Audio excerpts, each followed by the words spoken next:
महाराष्ट्राचे आराध्य दैवत छत्रपती शिवाजी महाराज आणि आम्हा भूमिपुत्रांचे प्रेरणास्थान आमच्या या भारत देशाचे या क्षितिजावर लखलखणारा तारा दिवा पाटील हमारा आणि या भूमिपुत्रांचा कैवारी म्हणून त्यांना संबोधलं जातं ते आदरणीय लोकनेते दिवा पाटील साहेब यांचा नाव नवी मुंबई विमानतळाला देण्याचं टाळण्याचं घोटाळं काम या महाराष्ट्राच्या सरकारने केलं। या देवाभाऊने आम्हाला आमच्या पनवेल उरणच्या आमदारांना परफेक्टरित्या चुतिया बनवले मी या शब्दात सांगतो आणि दिवांचं नाव लांबणीवर ठेवलं आहे। हे लांबणीवर बोलण्याचं फक्त त्यांचं मनसुबा आहे, परंतु त्यांना नाव द्यायचं नाही।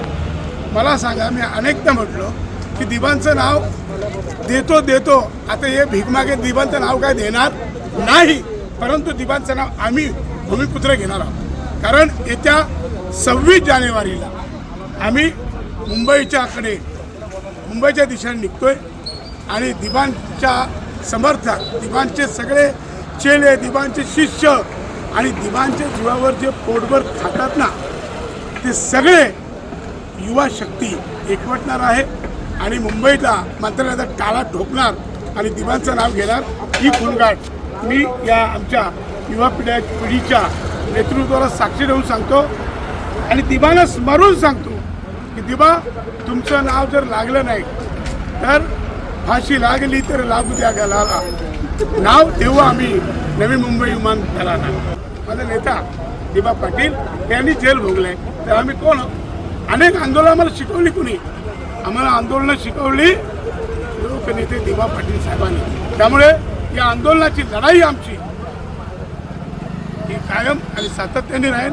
मी सर्व भूमिपुत्रांना, प्रकल्पग्रस्तांना, किंबहुना इथला आगरी, कोली, कराडी, दलित, आदिवासी, मुस्लिम, अल्पसंख्याक, इथं जसं पंजाबला आंदोलन झालं, पंजाबींना जसं मारण्यात आलं, तसं आम्हाला जरी मारलं तरी मागं हटणार नाही।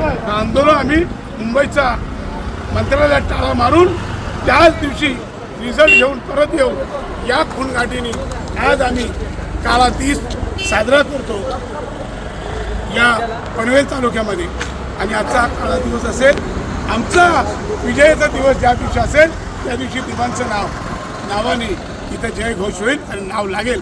त्याच दिवशी खरा आगरी जिंकला, खरा कराडी जिंकला, खरा कोली जिंकला आणि खरा भूमिपुत्र जिंकला हे सिद्ध होईल। नाही तर आम्ही हारलो, याच खाडीत आम्ही उडा।